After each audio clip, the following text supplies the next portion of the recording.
Hello everyone, this is Abhishek Singh. और जैसा कि हम लोग देख रहे थे एटॉमिक स्ट्रक्चर में, पिछले क्लास में खत्म किया था हमने प्लैंक्स क्वांटम थ्योरी, जिसमें हमने जाना था कि एक्चुअली ये जो था वो किस बेसिस पे था, पार्टिकल नेचर पे था।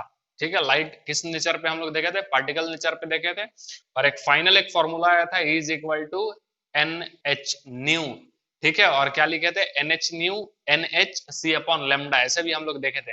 बोले थे कि कुछ इस क्लास में क्वेश्चन देखेंगे, फिर आगे हम लोग देखेंगे फोटो इलेक्ट्रिक इफेक्ट के बारे में, और कहे थे पढ़ करके भी आने के लिए। ठीक है, रिवीजन करके आने के लिए। Is that clear?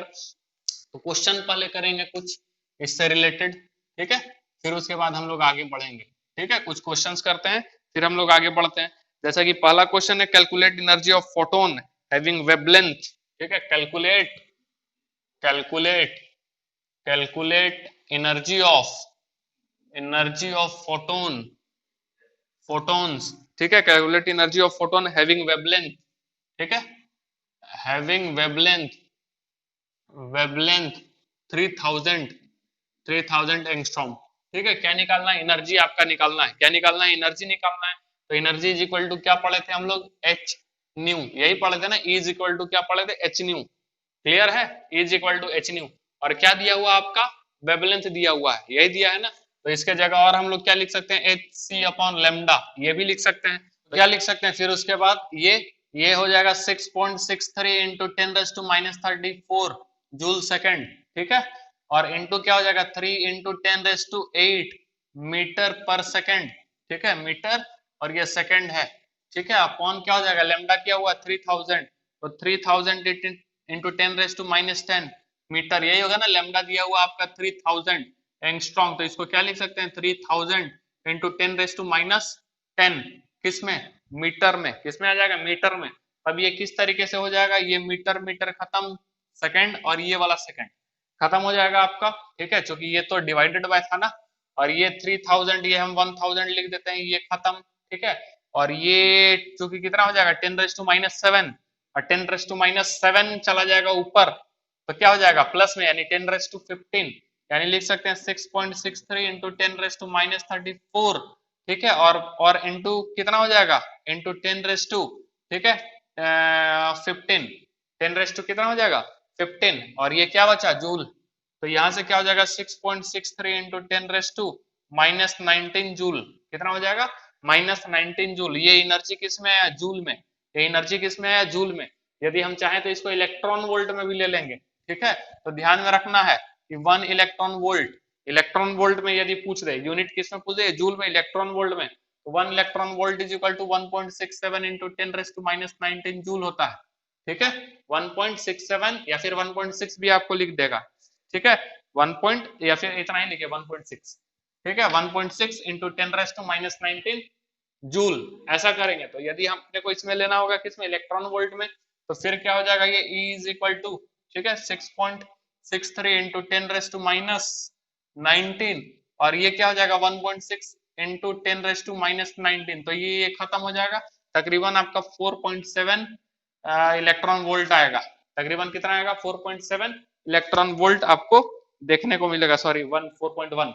ठीक है, 4.1 इलेक्ट्रॉन वोल्ट आपको देखने को मिलेगा। तो ये इलेक्ट्रॉन वोल्ट में भी पूछ सकता है, ये चीज ध्यान में रखना होगा। अगला क्वेश्चन देखें।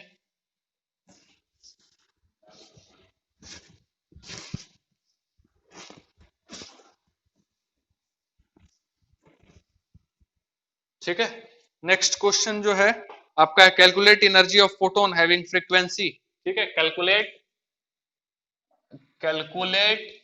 ठीक है, calculate energy of photons, energy of photons. ठीक है, energy of photons having frequency. ठीक है, हैविंग फ्रीक्वेंसी 2 इंटू 10⁻15 हर्ज। ठीक है, 2 इंटू 10⁻15 हर्ज दिया हुआ है ये। तो क्या निकालना आपका, एनर्जी ऑफ फोटोन। क्या निकालना है, एनर्जी ऑफ फोटोन। तो E इज इक्वल टू क्या पढ़े थे, is equal to h nu. बार बार फॉर्मूला लिख रहे हैं ताकि आपको ध्यान में रखे। फ्रीक्वेंसी यही तो है, फ्रीक्वेंसी तो दिया हुआ है, ये हर्ज में दिया है। फ्रीक्वेंसी तो क्या हो जाएगा, 6.63 इंटू 10⁻⁻34 जूल सेकेंड, और ये फ्रीक्वेंसी कितना दिया हुआ, 2 इंटू 10⁻15। ठीक है, हर्ज, हर्ज को किस में कन्वर्ट कर देंगे, सेकंड इनवर्स। याद आ रहा है, यूनिट जब लिखे थे फ्रीक्वेंसी का, सेकंड इनवर्स और हर्ज। तो ये सेकंड सेकंड खत्म हो जाएगा, यूनिट काटना भी सिखा रहे हैं, ठीक है। और ये हो जाएगा 3 दूना 6, 6 दूना 12 और 6 दूना 12 और एक 13, 13.26 क्या, ठीक है, ठीक है ना। और 6 दूना, हाँ ठीक, और इंटू 10 कितना हो जाएगा, -19 जूल। तो एनर्जी इज इक्वल टू आपका कितना आया, ये जूल में, किसमें आ गया, जूल में। अब इसको यदि इलेक्ट्रॉन वोल्ट में चाहिए तो क्या करेंगे, फिर से क्या कर देंगे, डिवाइडेड बाय 1.6 इंटू 10 - 19, ठीक है, क्या कर देंगे, -19। Is that clear.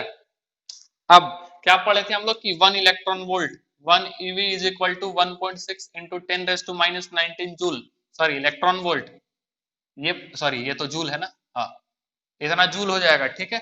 और यदि किलो जूल में यदि रहे, ठीक है, किलो जूल में यदि अपने को कन्वर्ट करना रहे, किलो जूल पर मोल किसमें लेना रहे, किलो जूल पर मोल, तो वो भी ध्यान में रखना होगा कि 1 electron volt is equal to, ये तो जूल का बोल रहा है, 1 electron volt is equal to 1.6 into 10 - 19 joule, ठीक है। लेकिन यही किसमें कन्वर्ट करने दे दे आपका, मतलब कि किसमें रहे, किलो जूल पर मोल में रहे, ठीक है। तो ये हो जाएगा 96 किलो जूल, ठीक है, पर मोल, 96 किलो जूल पर मोल ये होता है, ध्यान में रखना है। 1 electron volt is equal to 1.6 into 10 - 19 joule, और 1 electron volt is equal to 96 kilo joule per mole, ठीक है, 96 किलो जूल पर मोल, ये ध्यान में रखना है, पर मोल। इज दैट क्लियर, एक मोल का बात हो रहा है, हर एक मोल का बात हो रहा है, 1 इलेक्ट्रॉन वोल्ट में पर मोल, हर एक मोल 96 किलो जूल एनर्जी की बात हो रही है। Is that clear. तो यदि इसी को यदि हम किस में कन्वर्ट करना रहे, इसको यदि कन्वर्ट करना रहे अपने को इलेक्ट्रॉन वोल्ट में ही, ठीक है, तो क्या हो जाएगा, ये 13.26 इंटू 10 - 19 अपॉन कितना हो जाएगा, 1.6 इंटू 10 - 19 इलेक्ट्रॉन वोल्ट। तो ये कट जाएगा, और 13.26 अपॉन ये 1.6 इलेक्ट्रॉन वोल्ट, तकरीबन तकरीबन 8.2 इलेक्ट्रॉन वोल्ट जो है वो आपका एनर्जी इज इक्वल टू आएगा। बात समझ में आया। अब अगला क्वेश्चन की तरफ बढ़ते हैं, ठीक है। नेक्स्ट क्वेश्चन जो है, नेक्स्ट क्वेश्चन, ठीक है, अगला क्वेश्चन देखते हैं। इस तरीके, ये तो एकदम छोटा मोटा क्वेश्चन है, वो तो इतना तो कम से कम आपको ध्यान में होना ही चाहिए, और चूंकि छोटा सा भी अपने को फॉर्मूला मिला है, ठीक है, अभी बहुत ज्यादा फॉर्मूला तो देखे नहीं कि एक दूसरे को मर्ज कर सकते हैं, ये अपने सामने एक फॉर्मूला आया है। अच्छा, अब एक काम की बात, ध्यान से क्या लिख रहे हैं, काम की बात, ठीक है, बोलिएगा हिंदी लिख रहे हैं, ठीक है भाई, काम की बात ही है, काम की तो हिंदी लिख दी है इसमें, ठीक है। काम की बात, काम की बात क्या है कि हम लोग क्या पढ़ेंगे, is equal to h nu, is equal to क्या पढ़े, एच न्यू। अब इसी को अपने को क्या लिख सकते हैं, एच सी अपॉन लेमडा, यही तो लिखे थे, एच सी अपॉन लेमडा। तो ये एच बराबर क्या हम लोग लिखे थे, 6.63 इंटू 10 - 34, ठीक है। और ये वाला अपना क्या हो जाएगा, 3 इंटू 10 - 8, यही तो था। और ये अपना लेमडा, लेमडा, और लेमडा भी किस में रहेगा, मीटर में, लेमडा भी किस में रहेगा आपका यहाँ मीटर में। बात समझ में आया। अब जरा समझना है, यदि इसको हम मल्टीप्लाई कर देंगे तो ये कितना आ जाएगा, ये आ जाएगा तकरीबन 19.89, 19.89 इंटू 10 ठीक है 26 -26, यही तो होगा, इंटू 10 - -26। Is that clear. और नीचे m, यदि हम इसको एंगस्ट्रॉन्ग में ले जाएं तो क्या कर देंगे हम, ठीक है, इसको हम ऐसा भी तो लिख सकते हैं, जरा सा देखेंगे, इसी चीज को हम ऐसा लिख सकते हैं कि लेमडा एंगस्ट्रॉन्ग में और इंटू 10 - 10 मीटर ही तो हो गया। यदि एंगस्ट्रॉम में दिया रहता तो क्या करते हैं, इंटू 10 - 10 और क्या हो जाएगा मीटर, तो वही मीटर में हम तो ले ही रहे, लेकिन इसको हम ऐसा भी तो लिख सकते हैं, यदि एंगस्ट्रॉम में ये लैम्डा दिया रहेगा तो क्या लिखेंगे, इसको ऐसा लिखेंगे। अब ये वाला यदि ऊपर चला जाए, ये वाला यदि ऊपर चला जाए तो 19, ठीक है, 19.89 इंटू 10 - 10 ऊपर चला जाए क्या हो जाएगा 6, और ये क्या हो जाएगा लेमडा किसमें, एंगस्ट्रॉम में। Is that clear. इसी को क्या लिख सकते हैं 1.989 इंटू 10 - 15, और ये क्या हो जाएगा लेमडा किसमें, एंगस्ट्रॉम में। Is that clear. अब यहां तक तो ये आ गया, ठीक है, और ये अभी तक किसमें आ रहा है, जूल में, ये अभी तक किसमें आ रहा है, जूल में। Is that clear. अब इसको यदि इलेक्ट्रॉन वोल्ट में अपने को लेना रहे, किसमें लेना रहे, इलेक्ट्रॉन वोल्ट में, तो क्या लिख सकते हैं 1.989 इंटू 10 - 15 अपॉन क्या हो जाएगा लेमडा, ये किसमें एंगस्ट्रॉम में, और यदि इलेक्ट्रॉन वोल्ट में है तो क्या करते हैं डिवाइड कर देते हैं, तो कर देंगे 1.6 इंटू 10⁻⁻19। ठीक है, क्या हो जाएगा -19, ये 15 है जी।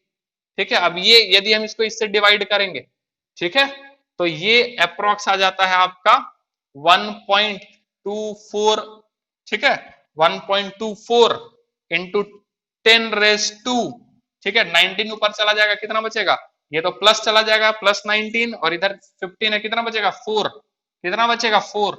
ठीक है, और ये लैम्डा किस में रहेगा एंगस्ट्रॉम में, यानी हम क्या लिख सकते हैं, और ये किस में आ गया इलेक्ट्रॉन वोल्ट में, किसमें आ गया इलेक्ट्रॉन वोल्ट में, आप लिख क्या सकते हैं 12400, हो गया ना, 2 के बदले 2 और 2 0 दे दिए, और ये लैम्डा एंगस्ट्रॉम में, तो E इज इक्वल टू, ये बहुत ही जबरदस्त क्या आ गया इलेक्ट्रॉन वोल्ट में है जी, किसमें है इलेक्ट्रॉन वोल्ट में, ध्यान में रखना इलेक्ट्रॉन वोल्ट, सस्ता मजबूत और टिकाऊ, SMT लिख दिए, सस्ता मजबूत और टिकाऊ, कहने का मतलब है यदि लेमडा दिया हुआ है किसमें एंगस्ट्रॉम में, लेमडा दिया है एंगस्ट्रॉम में, ध्यान से एनर्जी निकालना है तो डायरेक्ट अपने को ये और ये करने की जरूरत नहीं है, ठीक है, क्योंकि करेंगे पॉइंट में है थोड़ा सा गड़बड़ होने के चांसेस रहेगा, और ये ऊपर से यहाँ भी आपको इसको मीटर चाहे कुछ में कन्वर्ट करना पड़ेगा, तो यदि एंगस्ट्रॉम में दिया हुआ है कुछ न करेंगे खटाक से, बस कौन सा फॉर्मूला लगा देंगे, E is equal to 12400, lambda किसमें ध्यान में रखेंगे एंगस्ट्रॉम में, लैम्डा किसमें रहेगा एंगस्ट्रॉम, और आंसर किसमें आएगा इलेक्ट्रॉन वोल्ट में,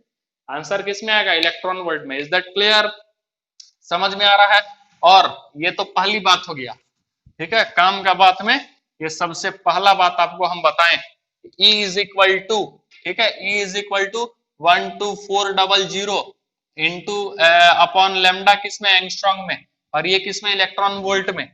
अभी यहाँ पे इलेक्ट्रॉन वोल्ट में कन्वर्ट करने के लिए क्या किया हम लोग, जाहिर सी बात है डिवाइड किए थे 1.6 इंटू 10⁻⁻19 से, अब अपने को हम लोग E एक तो ये आ गया आपके पास, ये आया रिजल्ट, और 12400 अपॉन लेमडा किसमें एंगस्ट्रॉम में इंटू 1.6 इंटू 10⁻⁻19 कर दें तो ये किसमें चला जाएगा जूल, किसमें चला जाएगा जूल, अभी डिवाइड किए थे मल्टीप्लाई कर दिए फिर से किसमें आ गया जूल, और यही E यही वाला इसी से इलेक्ट्रॉन वोल्ट से 1 electron volt is equal to कितना 96 किलो जूल पर मोल, ये बताए थे, तो यदि E is equal to 12400 upon lambda angstrom में रहा है और इंटू 96 कर दें, क्या कर दें 96, तो ये किसमें कन्वर्ट हो जाएगा किलो जूल पर मोल में, ये किसमें कन्वर्ट हो जाएगा किलो जूल पर मोल में। तो ध्यान में रखेंगे ये कुछ रिजल्ट्स जो सस्ता मजबूत और टिकाऊ है एकदम आपके एग्जाम के लिए, ठीक है, कॉम्पिटेटिव एग्जाम के लिए, केवल यही फॉर्मूला लगाना है और आपको आंसर मिलेगा एग्जैक्ट।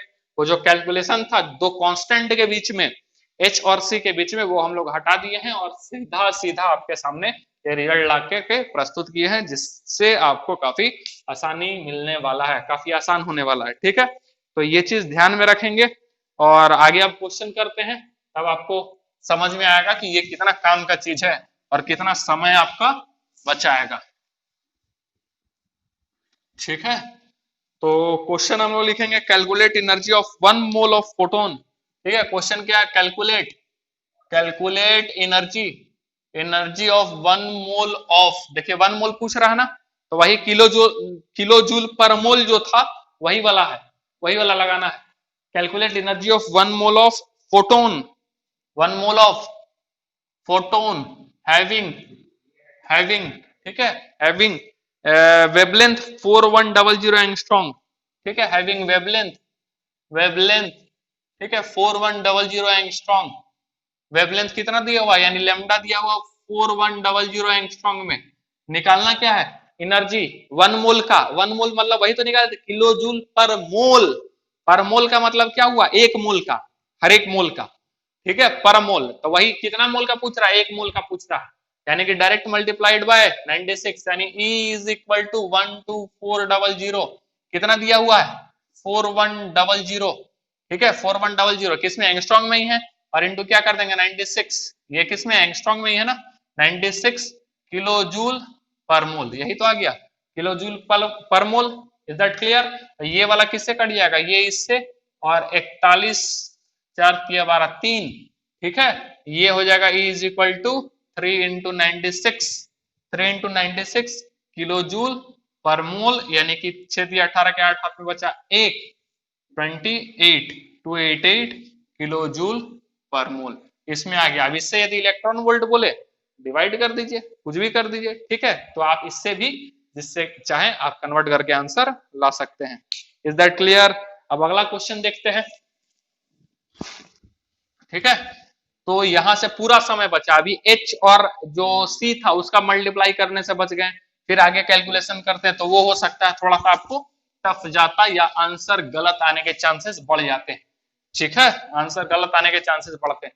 नेक्स्ट क्वेश्चन, क्वेश्चन क्या बोलता है कि calculate number of photons, calculate number of photons, calculate, ठीक है, number of photons, calculate number of photons having wavelength, ठीक है, having wavelength, having wavelength 310 nm, 3 nanometre में, ठीक है। 1 nanometre is equal to 10 to the power -9 metre, ठीक है, 10 to the power -9 metre.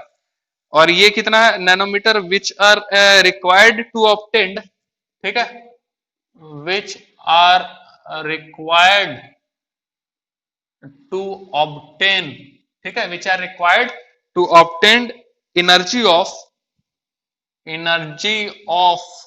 2 into 10 raised to 5, 2 into 10 raised to 5 joule, ठीक है, 2 into 10 raised to 5 joule, ठीक है। बात समझ में आया? तो क्या यहाँ पे बोलता है कि calculate number of photons, number of photons निकालना है, यानी कि n इज इक्वल टू क्या हम लोग पढ़े, NH न्यू, यही तो था नंबर ऑफ फोटॉन्स। तो ये n क्या है, नंबर ऑफ फोटॉन्स, क्या पढ़े थे हम लोग प्लैंक्स क्वांटम थ्योरी में, पार्टिकल नेचर पे बात हुआ था कि जो ब्लैक बॉडी जो रहेगा, ब्लैक बॉडी, तो ब्लैक बॉडी क्या करता है, किसी भी फ्रीक्वेंसी और किसी भी वेवलेंथ का एनर्जी को क्या करेगा, सॉरी किसी भी वेवलेंथ, किसी भी फ्रीक्वेंसी का वेवलेंथ और सॉरी क्या बोल रहे हैं, किसी भी वेवलेंथ, किसी भी टाइप का वेवलेंथ और किसी भी टाइप का जो फ्रीक्वेंसी रहेगा उसको एमिट करने और एब्जॉर्ब करने का काम करेगा। Is that clear? किसी भी एनर्जी का जो वेवलेंथ रहेगा, किसी भी तरीके का जो एनर्जी है उसका क्या करेगा, वेवलेंथ जो है कोई भी वेवलेंथ, ठीक है, और कोई भी फ्रीक्वेंसी जो है वो एब्जॉर्ब और एमिट करने का काम करेगा। तो यहाँ पे वही कहता है, हम क्या बोले थे कि जो एनर्जी एमिट करेगा, ठीक है, या फिर एब्जॉर्ब करेगा, वो किस फॉर्म में रहेगा, वो पैकेट ऑफ एनर्जी के फॉर्म में रहेगा, दैट इज फोटॉन्स के फॉर्म में रहेंगे, छोटे छोटे पैकेट के रूप में रहेंगे और वो डिसकंटिन्यूअस रहेंगे, ना कि कंटिन्यूअस रहेंगे। तो वही जितने पैकेट होंगे that is number of photons, वो यही पता करेगा, n यहीं से निकलेगा, इंटीग्रल मल्टीपल था जो बताए थे हमको, होल नंबर मल्टीपल था। हैविंग वेवलेंथ 310 नैनोमीटर, तो वेवलेंथ कितना दिया हुआ, लैम्डा कितना दिया हुआ 310 nm, तो क्या लिख सकते हैं हम लोग, लिख सकते हैं 310 into 10 raised to -9 metre, 310 into 10 raised to -9 metre. अब ध्यान से जरा सा, ठीक है, ध्यान से जरा सा, ये किस में आ गया, मीटर में आ गया, और अपने को किस में ले जाना है, यहाँ पे यदि हम लोग शॉर्टकट मारे तो किस में अपने को मिलेगा, एंगस्ट्रॉम वाला पार्ट लिखा हुआ है। तो ध्यान में रखना है, यदि नैनोमीटर में दिया हुआ है, ठीक है, नैनोमीटर में दिया हुआ है और किस में ले आना है, एंगस्ट्रॉम में ले आना है, तो कुछ नहीं करेंगे, जो है यानी कि नैनोमीटर इंटू क्या कर देंगे 10, नैनोमीटर में यदि हम 10 से इंटू कर देंगे तो वो किस में पहुंच जाएगा, एंगस्ट्रॉम में। क्यों? क्योंकि one angstrom is equal to क्या होता है, 10 टू द पावर -10 मीटर। तो ये देखिए, समझ में आया ऐसा क्यों, क्योंकि 1 नैनोमीटर बराबर कितना बताया है, 1 nanometre is equal to 10 to the power -9 metre. इसको छोड़िए, ठीक है, ये देखिए, इसीलिए हम क्या बोले, ये हम लिखे कि यदि नैनोमीटर से एंगस्ट्रॉम में ले आना है उसको क्या कर दो, ये कर दो, ये दोनों क्या हो जाएगा, बराबर हो जाएगा। क्लियर है? Is that clear? यानी कि ये किस में पहुंच गया, इसमें एंगस्ट्रॉम में आ गया, इसका मतलब। अब ये यहाँ जो एनर्जी लिखा हुआ है, एनर्जी क्या लिखा हुआ है, एनर्जी लिखा हुआ ऑब्टेन्ड एनर्जी, जो कितना एनर्जी ऑब्टेन्ड करे 3, यानी कि एनर्जी दिया हुआ आपका 2 into 10 raised to 5 और ये n, ठीक है, और ये n, और ये कितना दिया हुआ आपका, ये कितना दिया हुआ है 12400 अपॉन एंगस्ट्रॉम में कितना आ गया 310 और इंटू एक और जीरो लगा देते हैं क्योंकि एक और जीरो इंटू 10 कर दिए, किसमें आ गया, एंगस्ट्रॉम में आ गया। Is that clear? ये गया, ठीक है, और ये 4, लेकिन ध्यान से, ठीक है, यहाँ आपको मल्टीप्लाई भी करना पड़ेगा 1.6 into 10 raised to -19 जूल से। क्यों? मतलब 19, क्योंकि ये जो अपना था वो किसमें था, इलेक्ट्रॉन वोल्ट में, किसमें था, इलेक्ट्रॉन वोल्ट में, और ये एनर्जी किसमें दिया हुआ है, जूल में, ये एनर्जी किसमें दिया हुआ है, जूल में, तो ये चीज भूलेंगे नहीं, और ये जूल जूल क्या हो जाएगा, खत्म हो जाएगा इधर से, इज दैट क्लियर, लेकिन 1.6 यहाँ पे बच रहा है, तो क्या हो जाएगा ये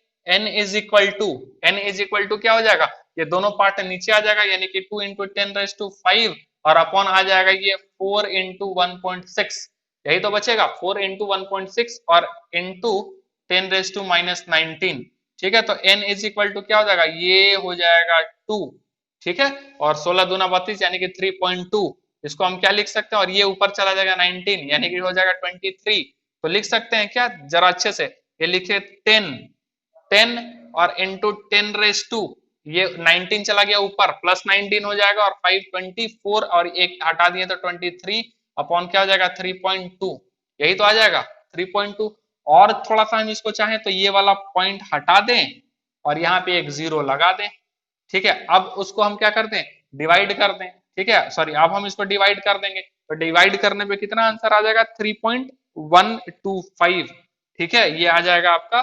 3.125 इंटू 10⁻², ये 20 कितना आ जाएगा 23, ठीक है, n इज इक्वल टू ये आपका आंसर आ जाएगा, ठीक है, इज दैट क्लियर, तो ये इस प्रकार से भी इस तरीके का भी क्वेश्चन आपके पास आ सकता है। आगे देखेंगे, आगे देखेंगे इसी में,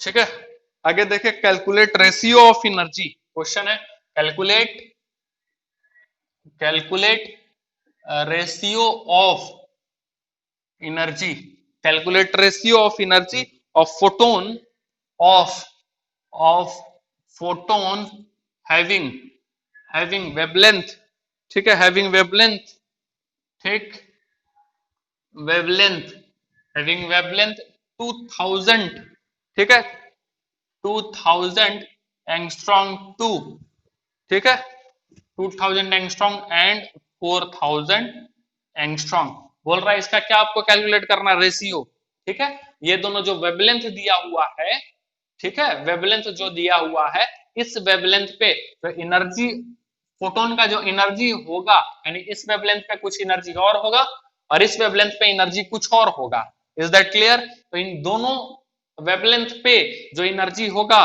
फोटोन का, उसका आपको रेशियो निकालना है, क्या करना, उसका आपको रेशियो निकालना है, तो हम क्या कर सकते हैं, कॉमन लेकर के चलेंगे तो ज्यादा बेहतर, ठीक है, यानी कि ये λ1 इज इक्वल टू हम क्या लिख सकते हैं 200, ठीक है, 200 देख लेंगे, और इंटू 10⁻² क्या कर दें, इंटू 10⁻⁻10 मीटर, और λ2 इज इक्वल टू क्या लिख सकते हैं 4000 इंटू 10⁻⁻10 मीटर लिख सकते हैं क्या, इज दैट क्लियर, तो E इज इक्वल टू क्या होगा एच सी अपॉन λ1, ठीक है, और E इज इक्वल टू क्या लिख सकते हैं एच सी अपॉन λ2, ये E1 मानते हैं, ये E2 मानते हैं, ठीक, क्लियर, बात समझ में आ रहा, अब यदि हम बात करें, यदि हम E1 अपॉन E2 कर दें, E1 अपॉन E2, तो आपका क्या हो जाएगा H C by λ1 upon H C by λ1, तो ये तो खत्म हो जाएगा, ये λ2 हो जाएगा ना, ठीक है, तो ये E1 अपॉन E2 बराबर क्या हो जाएगा, ये ऊपर चला जाएगा, यानी λ2 अपॉन λ1 इज इक्वल टू, λ2 आपका क्या दिया हुआ है 4000 इंटू 10⁻⁻10, और ये आ जाएगा 2000 इंटू 10⁻⁻10, ये खत्म, 1 2 3 1 2 3, ये 2 और ये 2, क्लियर, यानी कितना आ जाएगा 1:2 में आ जाएगा, क्लियर है, बात समझ में आ रहा है किस तरीके से किया, कॉमन लेके किए, यदि आप इसको ऐसे लेकर के जाते हैं ना कि एनर्जी इसका निकालते हैं एच सी अपॉन लेमडा, ठीक है, पहले इसका निकालते हैं, आंसर जो भी आता है इज इक्वल टू, ठीक है, और फिर आप E2 करते हैं, ये E1 H C upon lambda, इसका आप कुछ भी निकालते हैं, फिर उसको डिवाइड करते हैं, तो वो थोड़ा हो सकता है आपको परेशान कर सकता था, तो हम क्या कर लिए, कॉमन ले लिए, एच सी हटा करके, फिर जो लेमडा बचा हुआ था उसी से हम काम करके आगे बढ़ गए, ठीक, अगला क्वेश्चन देखते हैं, अगला क्वेश्चन बोलता है calculate number of photons, important है ये, ठीक है, कहता है, ध्यान से देखेंगे,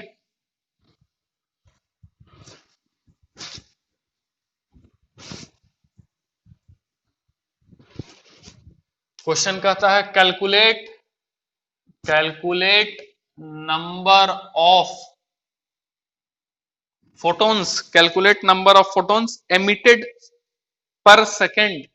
ठीक है, एमिटेड एमिटेड पर सेकेंड, एमिटेड पर सेकेंड हैविंग वेवलेंथ। ठीक है, हैविंग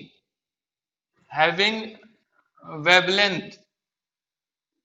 ठीक है, हैविंग वेवलेंथ, कितना वेवलेंथ बोलता है, having wavelength 2000 angstrom, 2000 angstrom by a bulb, by a by a bulb of 60 watt, of 60 watt. ठीक है, तो कहता है कि एक 60 वाट का बल्ब जल रहा है, समझना, 60 वाट का बल्ब जल रहा है और 60 वाट के बल्ब में से कंटिन्यूअस एनर्जी जो है, लाइट जो है वो निकल रहा है, वही पार्टिकल हम मान करके चल रहे हैं। ठीक है, बात समझ में आ रहा है, बल्ब से क्या निकल रहा है, एनर्जी जो है निकल रहा है, 60 वाट का बल्ब है, कितना फ्रीक्वेंसी, कितना उसका वेवलेंथ है, उस लाइट का, जो लाइट निकल रहा है उसका वेवलेंथ है 2000 एंगस्ट्रॉन्ग। ठीक है, और फोटोन्स, नंबर ऑफ फोटोन्स आपको निकालना है मीटेड बाय पर सेकेंड, पर सेकेंड में, हर एक सेकेंड में कितना नंबर ऑफ फोटोन्स जो है वो जनरेट हो रहा है या निकल रहा है इस 60 वाट का जलता हुआ बल्ब से। इज दैट क्लियर, हम क्या बोलना चाह रहे हैं, समझ में आ रहा है। तो कुछ नहीं करना है, बस थोड़ा सा आपको ध्यान में रखना है कि जो 60 वॉट दिया हुआ है, 60 वॉट को हम क्या लिख सकते हैं, ये पावर ही है, एक तरह से एनर्जी ही है, तो इसको क्या लिख सकते हैं, 60 जूल। ठीक है, 60 जूल आपका क्या हो रहा, पर सेकेंड, ये भी बात ध्यान में रखना है, 60 जूल ऑफ एनर्जी। ठीक है, 60 जूल ऑफ एनर्जी जो है वो पर सेकेंड है। ठीक है, जो 60 वॉट जो हम लोग लिख रहे हैं वो इसका मतलब क्या हो गया कि 60 जूल ऑफ एनर्जी पर सेकेंड, और ये वॉट, वॉट जो है वो क्या है भाई, पावर ही तो है, और पावर आपका जो जूल पर सेकेंड में आपका रहता है। बात समझ में आया, ये चीज आपको ध्यान में रखना, तभी तो हम लिखे 60 जूल ऑफ एनर्जी पर सेकेंड। इज दैट क्लियर, समझ में आ रहा है क्या हम बोले हैं। ठीक है, अब यहां से खेल शुरू होता है, E is equal to 60 into 1, per second बोल रहा है ना, एक सेकेंड का कितना बोल रहा है, पर सेकेंड। ठीक है, तो 60 इंटू 1 इज इक्वल टू क्या हो जाएगा, 60 जूल, कितना हो जाएगा 60। अब यहां से हम क्या ले लेते हैं, जो अपना फॉर्मूला था पुराना वाला, E is equal to n H C upon lambda, यही तो था, E is equal to n H C upon lambda. तो यहां से एनर्जी क्या आ जाएगा, 60 अपॉन एन, और ये 12400, और ये कितना दिया है एंगस्ट्रॉन्ग, दिया है 2000 एंगस्ट्रॉन्ग में दिया हुआ है। बात समझ में आया, और चूंकि ये जूल है तो फिर हम लोग क्या कर देते हैं, इंटू 1.6 इंटू 10⁻⁻⁹ ठीक है, क्या हो जाएगा, -19। थोड़ा ध्यान से देख लेना है इस चीज को। ठीक, अब आगे यदि बढ़े तो ये जीरो, ये जीरो, ये जीरो, ये जीरो कट जाएगा। ठीक है, और क्या कर सकते हैं हम लोग, थोड़ा सा n इज इक्वल टू, यदि हम ले, ठीक है, n इज इक्वल टू, ये 6 दूना 12, 1200। ठीक है, क्या लिख सकते हैं, ये आएगा n इज इक्वल टू, ये चला जाएगा ऊपर और ये सारा, ये वाला पार्ट आ जाएगा नीचे, यानी आ जाएगा 60 इंटू 20। ठीक है, देखेंगे 60 इंटू 20 अपॉन, ये आ जाएगा 124 इंटू क्या आ जाएगा 1.6 into 10⁻⁻⁹ n is equal to निकलेगा, तो कितना आ जाएगा, ये 6 दूना 12, 120।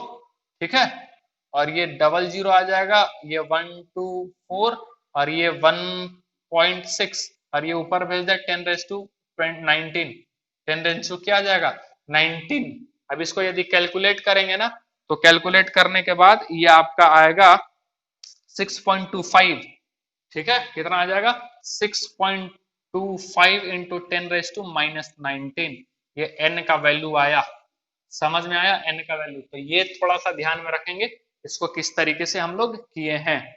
इज दैट क्लियर, इसको कैलकुलेट करेंगे यहाँ पे तो कितना आ जाएगा 6.25 इंटू 10⁻19, ये नंबर ऑफ फोटोन्स है पर सेकेंड। ठीक है, नंबर ऑफ फोटोन्स है क्या, पर सेकेंड। इज दैट क्लियर, समझ में आ रहा है। अगला क्वेश्चन देखें, सेम इसी पैटर्न पे बताते हैं, आपको समझ में आएगा।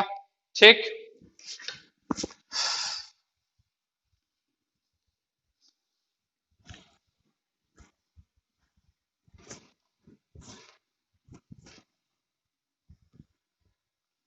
और एक चीज बात ध्यान में रखना है, यदि कहे इफिशियंसी, इफिशियंसी है उसका 80%, 70%, इसका मतलब उतना जो है वो क्या हो रहा है, ध्यान से देखना है ये पॉइंट हम क्या लिख रहे हैं, लिख रहे हैं हैविंग इफिशियंसी 50%, जैसे कि क्या लिखेगा, हैविंग इफिशियंसी, हैविंग इफिशियंसी 50%, ठीक है, 50% मीन्स क्वेश्चन का यदि लैंग्वेज है, क्वेश्चन का क्या लैंग्वेज है, हैविंग इफिशियंसी 50%, 80% मीन्स 50% कंज्यूम, वो बताना क्या चाह रहा, 50% जो है वो कंज्यूम हो रहा है, ठीक है, 50% क्या हो रहा है, कंज्यूम हो रहा है। जैसे क्वेश्चन समझ लेंगे, क्वेश्चन क्या बोलता है, calculate number of photons, calculate number of photons, ठीक है, calculate number of photons emitted by a bulb by, emitted, emitted by a bulb, ठीक है, by a bulb, by a bulb of 100 watt, of 100 watt, कितना watt का bulb है, 100 watt का bulb है, having efficiency, having efficiency, efficiency 80%, कितना percent efficiency बताया, 80%, इन 10 minutes, इन 10 minutes, ठीक है, कितना मिनट में, 10 मिनट में 80% इफिशियंसी, इट मींस 80% कंज्यूम, ठीक है, इसका मतलब क्या हो गया, 80% कंज्यूम हुआ, and wavelength of photons, and wavelength, ठीक है, एंड वेवलेंथ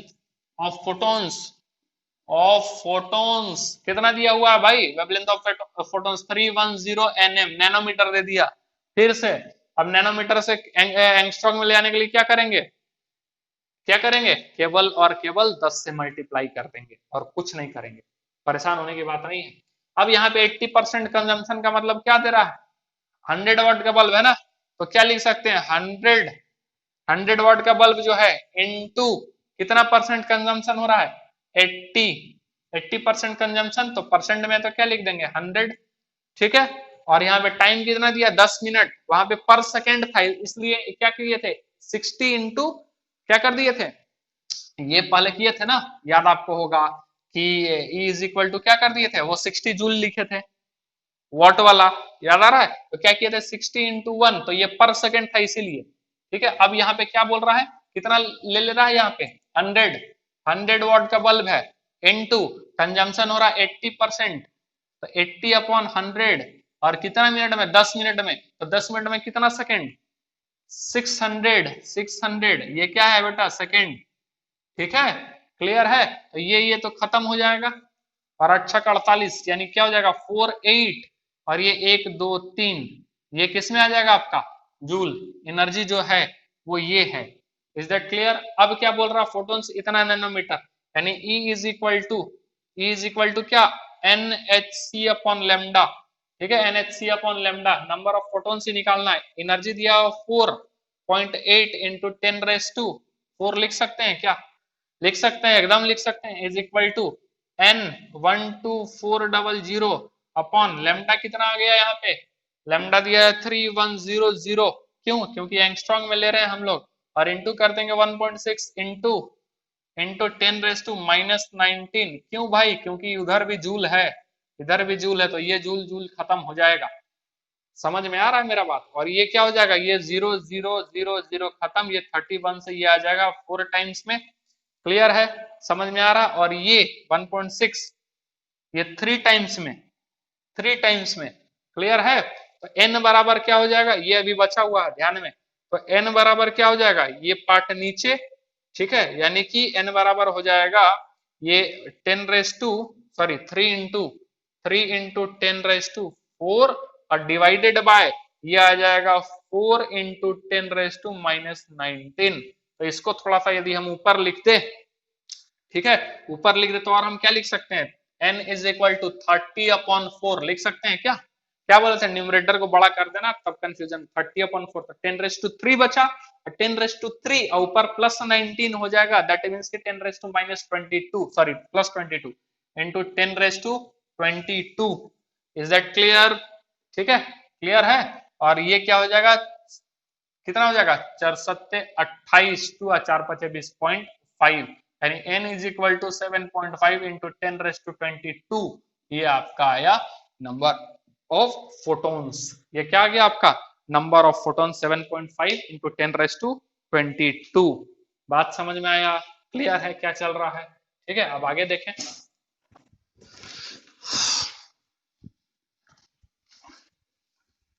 अब आगे हम लोग बढ़ते हैं, टॉपिक को आगे बढ़ाते हुए क्वेश्चन भी देखिए आज कुछ।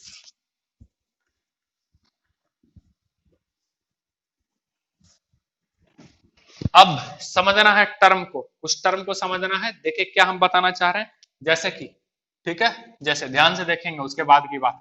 जैसे कि सोडियम मेटल है, सपोज सोडियम है, और सोडियम किसमें है? गैसियस में। किसमें है? गैसियस में। क्या बोले थे इसमें हम लोग क्या डील करने वाले हैं? पार्टिकल नेचर में। पार्टिकल नेचर में डील हम लोग करने वाले हैं। एक तो ब्लैक बॉडी रेडिएशन, उससे रिलेटेड आपका कौन सा था? कौन सा था? क्वांटम, ये प्लैंक्स क्वांटम थ्योरी। और दूसरा जो हम लोग देखने वाले थे वो फोटो इलेक्ट्रिक इफेक्ट देखने वाले थे। कौन देखने वाले थे? Photo electric effect. उसी की ओर आगे बढ़ रहे हैं, ठीक है, उसी की ओर आगे बढ़ रहे हैं। तो ये Na गैसियस में है। Na किस फॉर्म में? गैसियस, मेटल सॉलिड में, लेकिन ये किस फॉर्म में हम लोग ले रहे हैं? गैसियस। अब ये कन्वर्ट हो जा रहा है Na प्लस और साथ ही साथ किसमें? एक इलेक्ट्रॉन में। Na प्लस और क्या हो जा रहा है? किसमें कन्वर्ट हो जा रहा है? इलेक्ट्रॉन में। Is that clear? समझ में आ रहा है? तो ये कैसे कन्वर्ट हुआ होगा? एक इलेक्ट्रॉन कैसे कन्वर्ट हुआ होगा? इसमें हम लोग क्या दिए होंगे? एनर्जी दिए होंगे। क्या दिए होंगे? एनर्जी दिए होंगे, ठीक है। और जो एनर्जी हम लोग इसमें प्रोवाइड किए, जो कि इसमें इसको कन्वर्ट कर दिया गैसियस फॉर्म, आइसोलेटेड एटम, ठीक है, एटम एटॉमिक फॉर्म में है, उसको कन्वर्ट कर दिया Na प्लस और एक इलेक्ट्रॉन में। आउटर मोस्ट इलेक्ट्रॉन को बाहर फेंकने के लिए जो अपने को एनर्जी लगा, इसी एनर्जी को हम लोग क्या बोलते हैं? Ionization energy. क्या बोलते हैं? Ionization energy. बात समझ में आया? क्लियर है? क्या इसको बोलते हैं? Ionization energy. Isolated atom gaseous form में उसके आउटर मोस्ट सेल से इलेक्ट्रॉन को इंफिनिटी तक पहुंचाने के लिए, या यूं कहें कि आउटर मोस्ट सेल से इलेक्ट्रॉन को इजेक्ट करवाने, बाहर निकालने के लिए जितना अमाउंट ऑफ एनर्जी लगता है, खर्च होता है, उसी को हम लोग आयोनाइजेशन एनर्जी कहते हैं। उसी को क्या बोलते हैं? आयोनाइजेशन एनर्जी कहते हैं। Is that clear? बात समझ में आया? तो हम लोग यहाँ आयोनाइजेशन एनर्जी के बारे में क्या लिख सकते हैं? एनर्जी रिक्वायर्ड, किसके बारे में? आई ई। तो ये अपना क्या हो जाएगा? एनर्जी, एनर्जी रिक्वायर्ड, ठीक है, to remove electron, remove an electron, ठीक है, electron to infinity, to infinity, ठीक है, from, to infinity, from from outer, ठीक है, फ्रॉम आउटर मोस्ट सेल, ठीक है, आउटर मोस्ट सेल, ठीक है, outermost shell orbit of an isolated gaseous atom, ठीक है। क्या बोले हम? From outermost shell orbit of isolated gaseous atom, of isolated gaseous atom, उसी को हम लोग क्या करेंगे? इसी एनर्जी को हम लोग क्या कहेंगे? Ionization energy is known as ionization, ionization energy, ionization energy. बात समझ में आया? और ये आयोनाइजेशन एनर्जी और अच्छे तरीके से हम लोग को देखने को मिलेगा क्लासिफिकेशन ऑफ पीरियोडिक टेबल, ठीक है। पीरियोडिक टेबल जब हम लोग पढ़ेंगे तो उसमें अपने को क्या देखने को मिलेगा? आयोनाइजेशन एनर्जी वहां फिर से देखने को मिलेगा, और अच्छे से उस पर कई सारे क्वेश्चन भी करते हैं, डेटा बेस्ड क्वेश्चन होता है बड़ा अच्छा अच्छा आयोनाइजेशन एनर्जी पे, वहां भी हम लोग देखेंगे। लेकिन यहाँ अपने को काम है इसका, इसलिए हम लोग इसके बारे में डिस्कस कर रहे हैं।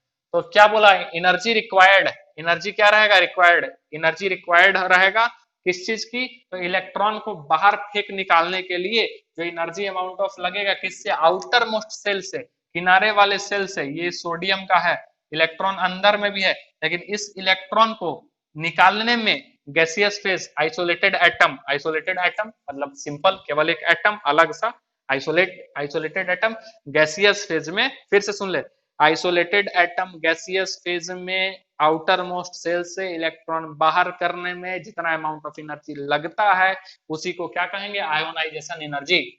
उसी को क्या कहेंगे? आयोनाइजेशन एनर्जी, जितना एनर्जी इससे बाहर निकालने में लगेगा उसी को क्या कहते हैं, ionization energy. Is that clear, समझ में आ रहा है? ठीक, अब इस पे क्वेश्चन, ठीक है, अब इस पे क्वेश्चन देखते हैं क्या है भाई, कैसा क्वेश्चन है कि केवल इतना ही के बाद हम क्वेश्चन देख रहे हैं। देखे जरा सा, तो क्वेश्चन बोलता है, क्वेश्चन क्या बोलता है यहाँ पे कि बोलता है कि ionization energy of an element, IT में आया हुआ जी, ठीक है, ionization, ionization energy of, ionization energy of an element, of an element, of an element is, of an element is 288 kilojoule per mole, 288 kilojoule per mole, ठीक है, कितना दे रहा है आयोनाइजेशन एनर्जी, 288 किलोजूल पर मोल।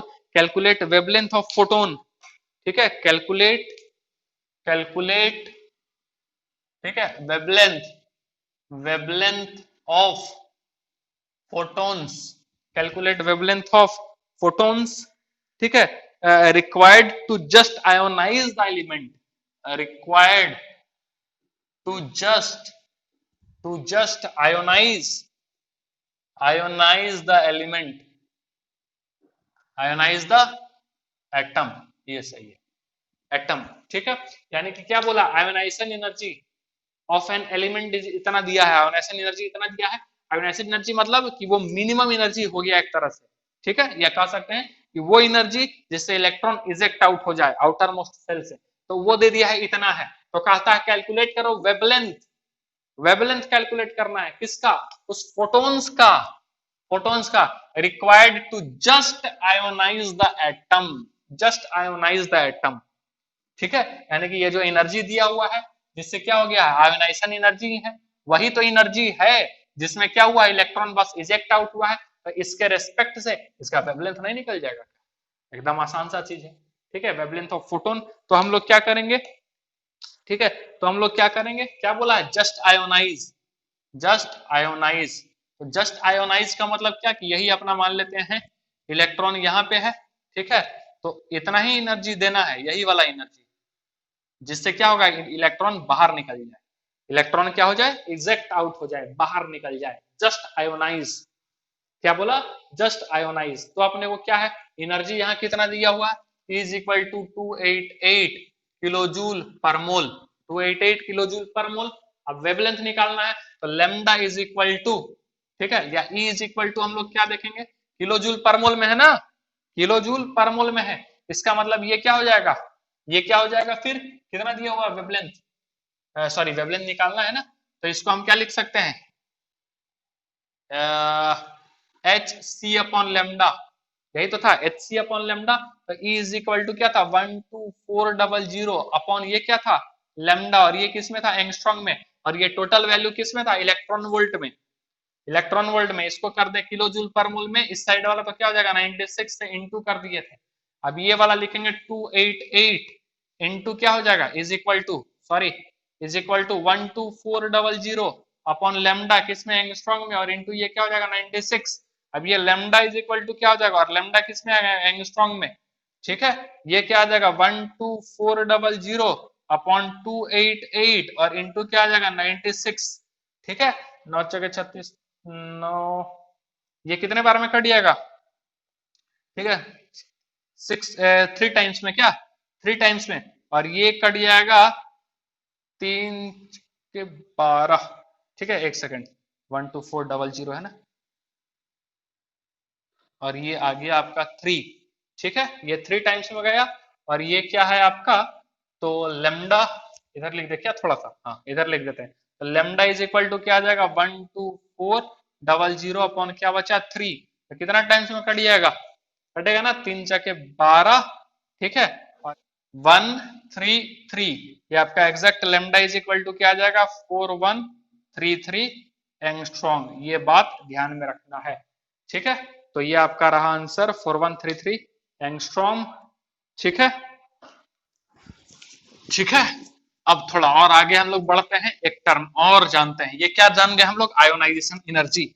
ये हम केवल एक तरह से हम लोग भूमिका बना करके आगे बढ़ रहे हैं फोटो इलेक्ट्रिक इफेक्ट के लिए, ठीक है, चूंकि वहां पे ये सब काम आने वाला है।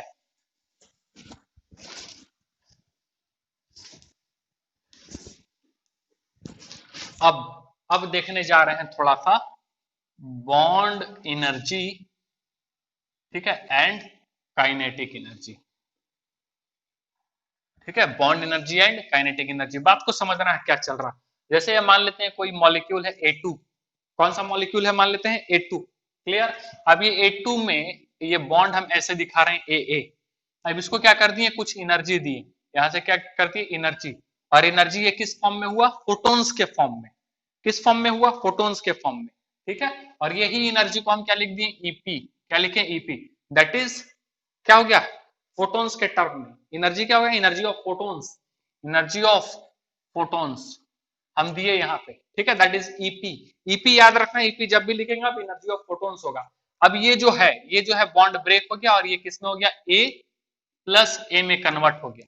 किसमें कन्वर्ट हो जाएगा आपका, ए और ए में कन्वर्ट हो जाएगा, ठीक है। या इसको ऐसे भी लिख देते हैं यहाँ पे हम, ये कन्वर्ट हो गया किसमें, ए प्लस ए में, क्लियर। और ये जो है ये जो बॉन्ड टूटने में जो एनर्जी लग रहा है, इसी को हम क्या कहें, बॉन्ड एनर्जी, ठीक है। जो बॉन्ड को तोड़ने में एनर्जी जो लग रहा है, जो भी मिनिमम अमाउंट एनर्जी लग रहा है बॉन्ड को तोड़ने में, अभी आम भाषा में बात कर रहे हैं। पीरियोडिक क्लासिफिकेशन जब पढ़ेंगे तो उसमें और एक एक चीज उसमें देखा जाता है बॉन्ड एनर्जी के बारे में, और जब केमिकल बॉन्डिंग आते हैं हम लोग तो वहां पे और हम लोग देखते हैं पूरे डेप्थ से, ठीक है, इन सब सारे चीजों को। तो क्या बोल रहे हैं, बॉन्ड को तोड़ने में जो एनर्जी लग रहा है वही क्या है, बॉन्ड एनर्जी, वही क्या है, बॉन्ड एनर्जी। और ये आपका किस में रहेगा, किलो जूल पर मोल, किस में रहेगा, किलो जूल पर मोल।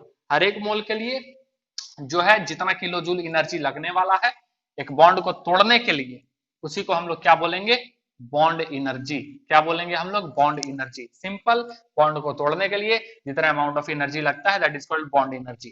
क्लियर, समझ में आ रहा है। और क्या हम लोग लेकर के चलेंगे किसमें, किलोजूल पर मोल का यहाँ पे बात होगा, ठीक है। और 1 मोल इज इक्वल टू क्या हो जाता है, एवोगाड्रो नंबर, ये तो पढ़े है ना। 1 mole is equal to 6.022 into 10⁻23, ये एक नंबर होता है जो कि हम लोग मोल कॉन्सेप्ट में पढ़ेंगे। ये तो पहले भी पढ़ लिए होंगे क्लास 9th में, जब आप atomic structure atoms and molecule करके एक चैप्टर है उसमें जब आप देख रहे होंगे तो उसमें भी आप देखे होंगे, ठीक है। हालांकि एटॉमिक स्ट्रक्चर में भी थोड़ा सा ये वाला बात 1 मोल वाला आ जाता है, वहां पे भी डील किया जाता है। तो 1 मोल इज इक्वल टू क्या हो गया, 6.022 इंटू 10⁻23 एटम्स हो गए, मॉलिक्यूल्स हो गए, आयंस हो गए, इलेक्ट्रॉन्स हो गए, कुछ भी वो उतना है। खैर आगे बढ़ते हैं, क्या बोले, बॉन्ड एनर्जी का मतलब बॉन्ड को तोड़ने में जितना एनर्जी लगेगा वही क्या कहलाएगा, बॉन्ड एनर्जी कहलाएगा। अब बात को जरा सा समझना है कि हम कहना क्या चाह रहे हैं। केस, कुछ केस देखेंगे यहाँ पे। केस क्या, पहला, यदि ईपी यानी कि एनर्जी ऑफ फोटोन जो दिया हुआ है, अच्छा अब ये बॉन्ड एनर्जी इसको हम क्या मान ले रहे हैं, एक्स, ये इज इक्वल टू क्या मान रहे हैं, एक्स, ऐसे लिख देते हैं, x kilo joule per mole, ठीक है। इतना किलो जूल पर मोल जो है वो है इसको तोड़ने में। तो ईपी, जो ईपी दिया हुआ है वो कम है किससे, एक्स से, x kilo joule per mole से। यानी कि जो एनर्जी ऑफ फोटोन, यानी कि बॉन्ड को तोड़ने में जितना एनर्जी लगना चाहिए उतना नहीं आ रहा है एनर्जी, तो क्या हो जाएगा, bond will not break, bond will not break. बात समझ में आया। लेकिन यदि ईपी दूसरा, EP is equal to X kilo joule per mole, kilo joule per मोल हो जाए तो क्या हो जाएगा, bond will break, bond will break, ठीक है, बॉन्ड तो टूट जाएगा। और यदि तीसरा ईपी जो है यदि ज्यादा हो जाए एक्स से, ईपी क्या हो जाए, ज्यादा हो जाए एक्स से, तो x kilo joule per mole से, तो bond will break, bond will break and remain energy. एक तो बहुत मान लेते ज्यादा हो गया तो मिनिमम जो एनर्जी लगता है तोड़ने के लिए वो तो टूट ही जाएगा, और जो बचा energy and remaining energy will converted into kinetic energy. वो किस में कन्वर्ट हो जाएगा आपका, काइनेटिक एनर्जी में। बात समझ में आया। जो रिमेनिंग एनर्जी बचेगा वो किस में कन्वर्ट हो जाएगा, काइनेटिक एनर्जी में। यदि हम परसेंटेज का बात करें या चेंज की बात करें, इसको थोड़ा सा मिटाते हैं, अब आगे देखते हैं। ठीक है, अब यदि हम बात करें,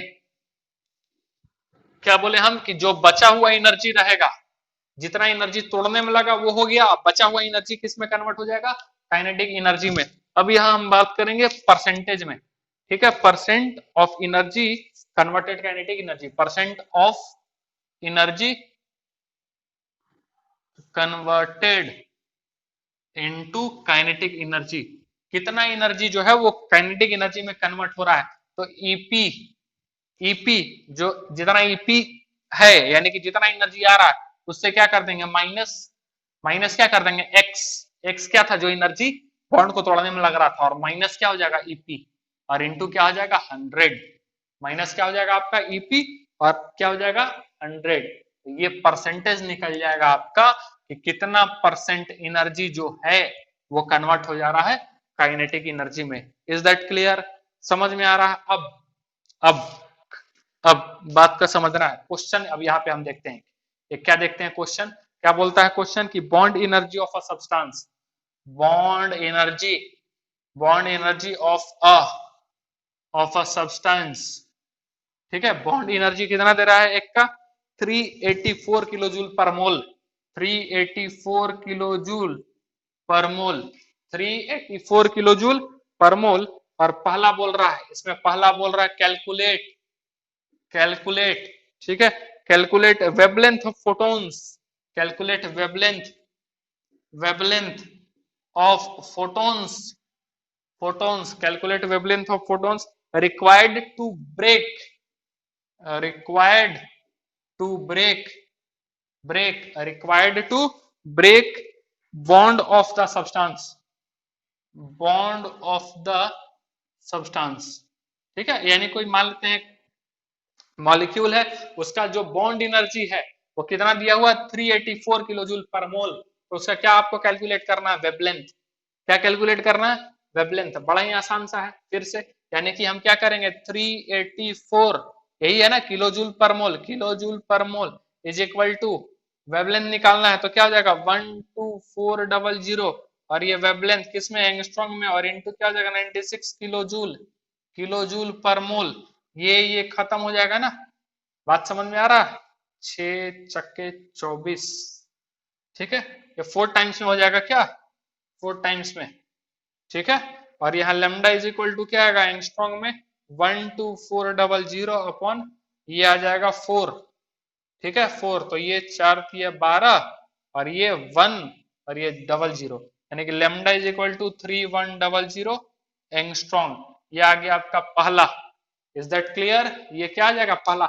ये फॉर्मूला देखिए, ऐसा फॉर्मूला सेट किया हुआ है कि जिससे बहुत ही आसानी से आपका सारा कुछ जो है वो कैलकुलेट हो रहा है।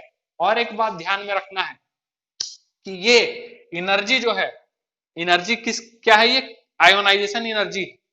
ठीक है, यही बोला था ना, आयोनाइजेशन एनर्जी दिया था ना, bond energy. Okay, bond energy, तो बॉन्ड एनर्जी क्या हो गया, एनर्जी वैसा एनर्जी जिसमें बॉन्ड टूट रहा है, वो बॉन्ड टूट रहा है, तो ये एनर्जी एक प्रकार से क्या हो गया, वो मिनिमम एनर्जी जिसमें क्या हो रहा है बॉन्ड आपका जो है 2d आ रहा है, बॉन्ड जो है वो 2d आ रहा है। अब वो एनर्जी जो है वो कम से कम एनर्जी है, तो ये जो लेमडा होगा वो लेमडा क्या होगा मैक्स, क्योंकि एनर्जी का क्या है इनवर्सली हो जाता है ना लेमडा। तो यानी एनर्जी यदि सबसे कम है, बॉन्ड एनर्जी बस बॉन्ड टूट रहा है यहाँ पे, तो यानी कि उसके लिए ये लेमडा क्या हो जाएगा सबसे ज्यादा, सबसे ज्यादा। याद समझ लेना है, यानी कहीं इससे लेमडा कम हुआ, बात को समझना, यदि लेमडा थोड़ा सा भी कम हुआ तो एनर्जी क्या हो जाएगा, एनर्जी क्या हो जाएगा और कम हो जाएगा, एनर्जी कम होगा या बढ़ जाएगा, क्या हो जाएगा। लेमडा को क्या किए फिर से समझना है, लेमडा यहाँ क्या हो गया, लेमडा यहाँ पे मैक्स है, मैक्सिमम लेमडा है, और मैक्सिमम लेमडा है और लेमडा को हम थोड़ा सा कम कर दिए, लेमडा को हम क्या कर दिए कम। बात को समझना एकदम हम क्या बोलना चाह रहे हैं। अब जैसे ही लेमडा, जैसे फॉर एग्जांपल मान लेते हैं ये 3000 इतना एमस्ट्रॉम है, लेमडा एक ये है, ठीक है, और एक लेमडा लेमडा 2 आ जा रहा है आपका, मान लेते हैं 200, ये तो ये है आपका मैक्स, मान लेते हैं सपोज ये मैक्स है, मैक्स है, तो एनर्जी कहाँ कम होगा, एनर्जी कहाँ कम होगा, यहाँ पे एनर्जी कम होगा, एनर्जी का कहाँ कम होगा, यहाँ पे कम होगा। बात समझ में आया, एनर्जी कहाँ कम होगा, यहाँ, क्योंकि ई क्या है, इनवर्सली में। अब लेमडा को कम कर दिए, लेमडा को कम कर दिए तो एनर्जी क्या हो जाएगा, थोड़ा ज्यादा बढ़ जाएगा, एनर्जी क्या हो जाएगा, थोड़ा ज्यादा बढ़ जाएगा। बात समझ में आया, तो इस चीज पे अभी हम फिर दोबारा बात करने वाले हैं, बस आपको समझाएं अभी थोड़ा सा के लिए। अब दूसरा क्वेश्चन, इसमें पहला तो ये कैलकुलेट बोला, ठीक है, पहला तो ये कैलकुलेट, लेमडा कितना है, 3100 एंगस्ट्रॉम, याद रखना है।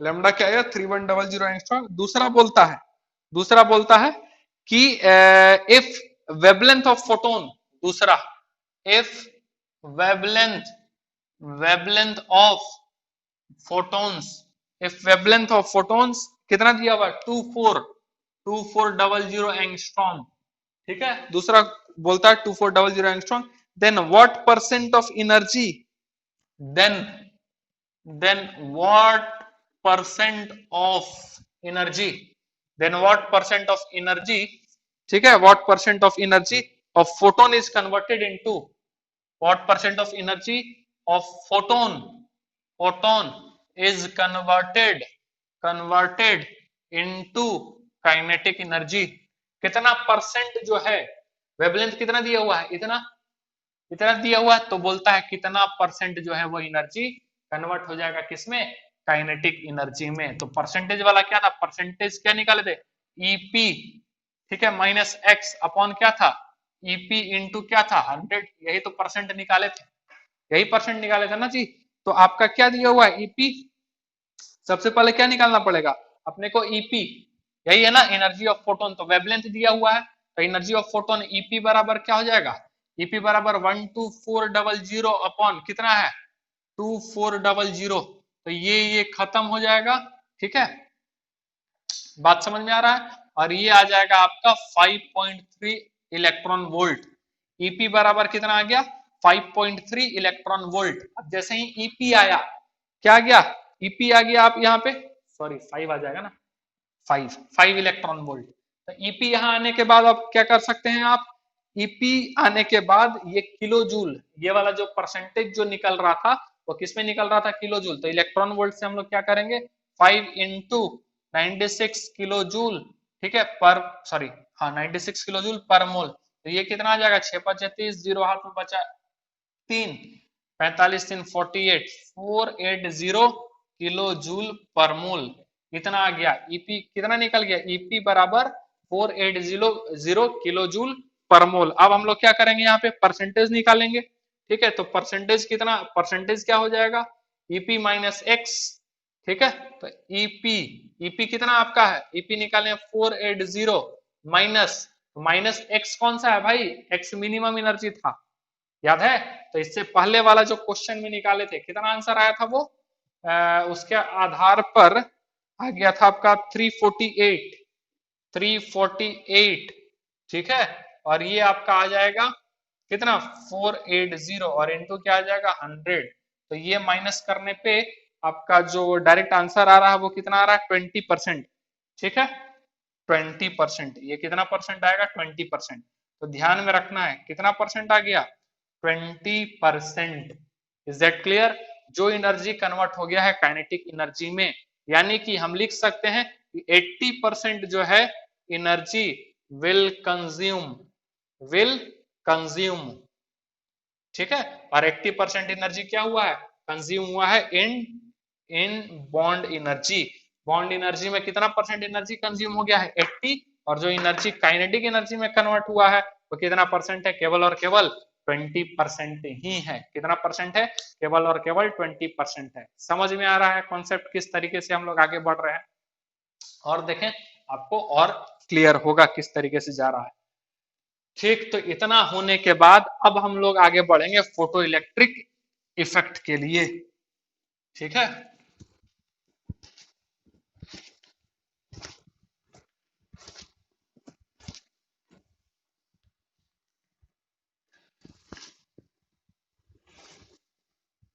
Photo electric effect,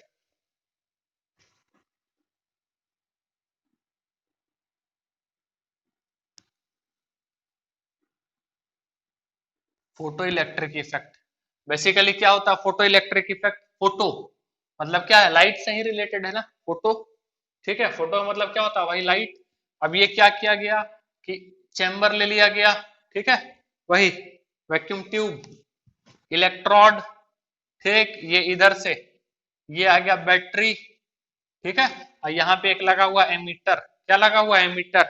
is that clear? समझ में आ रहा है?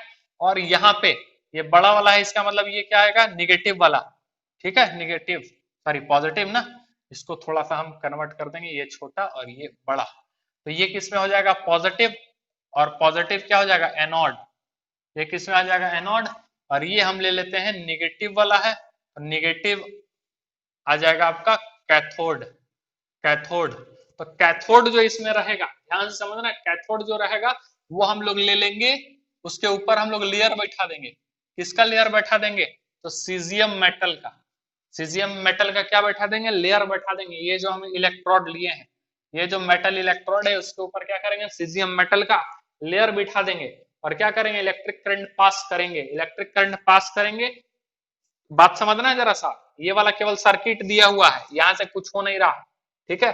काम अब है जो अभी बताने वाले हैं, इलेक्ट्रिक करंट वो ट्यूब की तरह नहीं, कैथोड वाला हम लोग नहीं कर रहे हैं एक्सपेरिमेंट कि 20,000 वोल्ट जो है वो हम लोग करंट दे रहे हैं, और प्रेशर जो तकरीबन 10⁻⁻⁴ रखे हुए हैं एटीएम।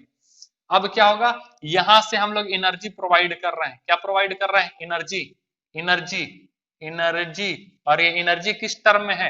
ये एनर्जी ईपी है, यानी एनर्जी ऑफ फोटोन। बात समझ में आया? Energy of photon. और जैसा ही एनर्जी ऑफ फोटोन इस मेटल सरफेस पे पड़ रहा है, तो मेटल सरफेस पे एनर्जी जो पड़ रहा है, इससे बाहर क्या निकल रहा है? इजेक्ट आउट हो रहा है इलेक्ट्रॉन। क्या इजेक्ट आउट हो रहा है? इलेक्ट्रॉन। और ये इलेक्ट्रॉन, बहुत सारा इलेक्ट्रॉन निकलेगा, और ये इलेक्ट्रॉन किधर की तरफ मूव करेगा? पॉजिटिव प्लेट की तरफ। तब ये क्या होगा? सर्किट कंप्लीट होगा, तब ये सर्किट कंप्लीट हो गया। Is that clear? और इसी चीज को कहते हैं हम लोग photo electric effect.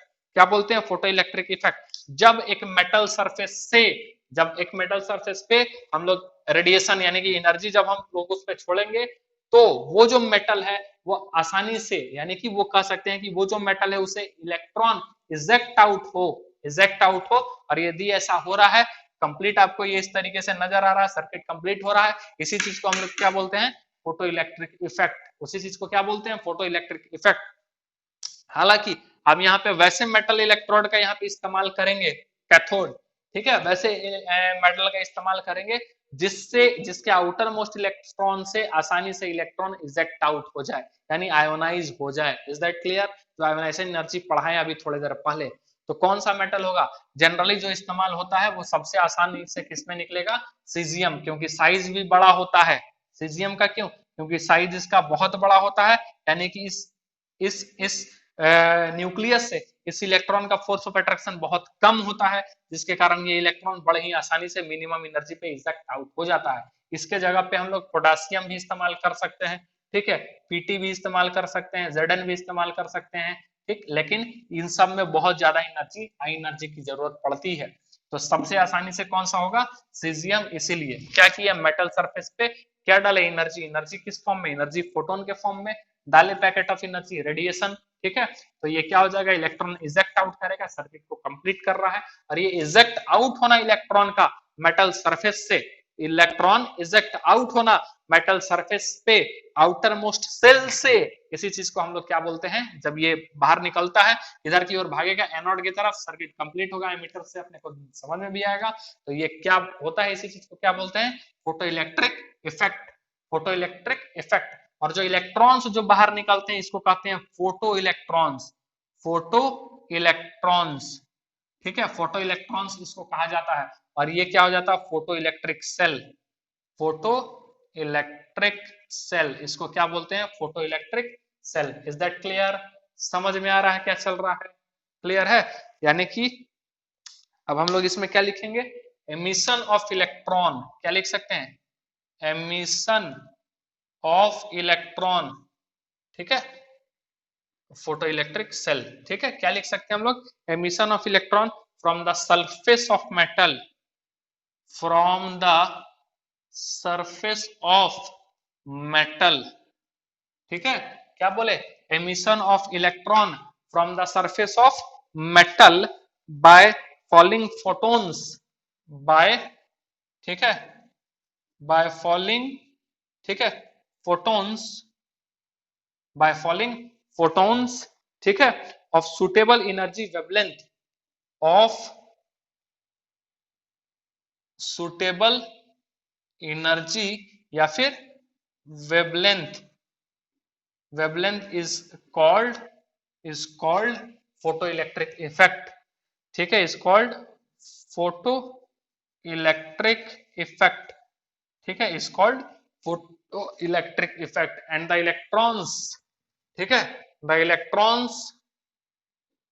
electrons which eject out, which eject out is called photoelectrons, क्या बोलते हैं इसको, फोटो इलेक्ट्रॉन्स, ठीक है, क्या बोलेंगे इसको, photo electrons. Is that clear? जो इलेक्ट्रॉन बाहर निकलता हुआ जो नजर आ रहा है उसको क्या बोलेंगे, फोटो इलेक्ट्रॉन्स, ठीक है। और सेल, जो सेल ऑपरेट हो रहा है, cell operate on the principle of photoelectric effect,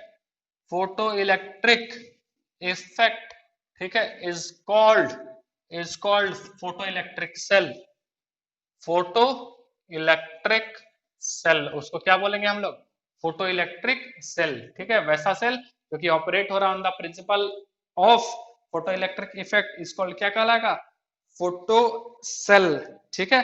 और current flow in the photo cell, और current flow in the photo cell is called, जो करंट फ्लो होगा उसको कहेंगे हम लोग क्या, फोटो सेल इज कॉल्ड क्या कहेंगे उसको हम लोग, फोटो इलेक्ट्रॉन्स, फोटो करंट, क्या बोलेंगे उसको, photo current. Is that clear? समझ में आ रहा है ये चीज? अब इसमें भी कुछ इक्वेशन है, उस चीज को देखेंगे हम, ठीक है। ये पूरा डायग्राम था किस तरीके से ये काम करता है, इसको क्या बोलते हैं, इसको फोटो इलेक्ट्रॉन्स कहें। जो करंट इसमें क्या हो रहा है, जो करंट इसमें फ्लो कर रहा है, ठीक है, जो करंट इसमें फ्लो कर रहा है उसको करंट को क्या बोले, फोटो करंट कहें। जो सेल है जिस प्रिंसिपल पे ये काम कर रहा है that is called photoelectric cell कहा गया। क्या कहा गया, फोटो इलेक्ट्रिक सेल कहा गया। अब इसमें भी कुछ चीजें हैं जिसके बारे में अपने को जानना है। क्या जानना है भाई,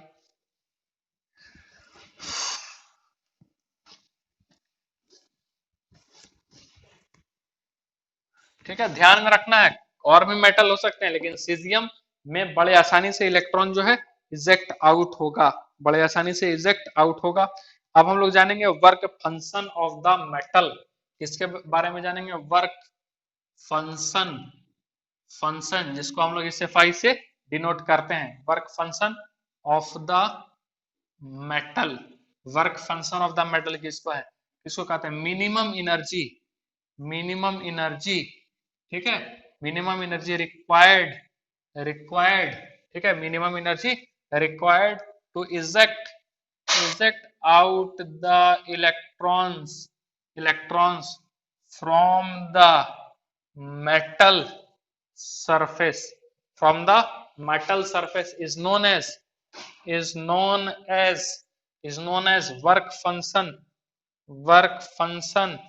ठीक है, ऑफ द मेटल। इसी को क्या बोलते हैं, work function of the metal.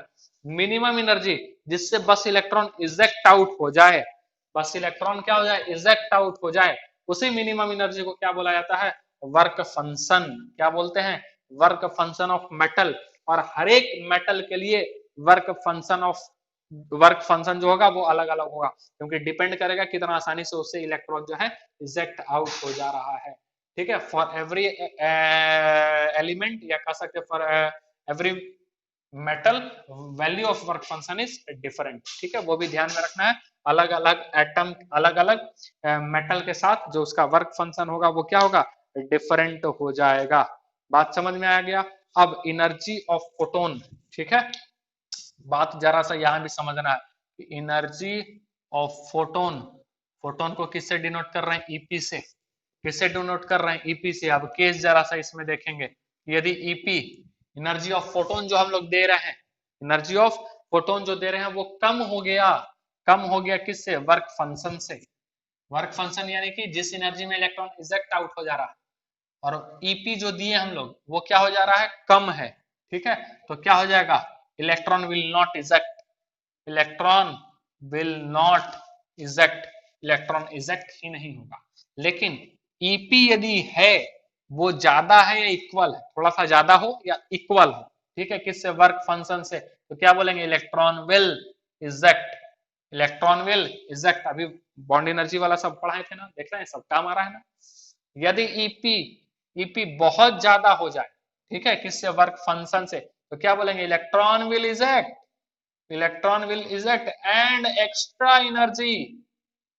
Energy, ठीक है, विल कन्वर्ट, ठीक है, एक्स्ट्रा एनर्जी विल कन्वर्ट, ठीक है, कन्वर्ट इनटू काइनेटिक एनर्जी। यानी कि जो इलेक्ट्रॉन यहां से बाहर निकला वो तो भाई केवल बाहर निकलेगा किसमें? यदि P इक्वल टू या थोड़ा सा ज्यादा रहेगा 5 से, वर्क फंक्शन से।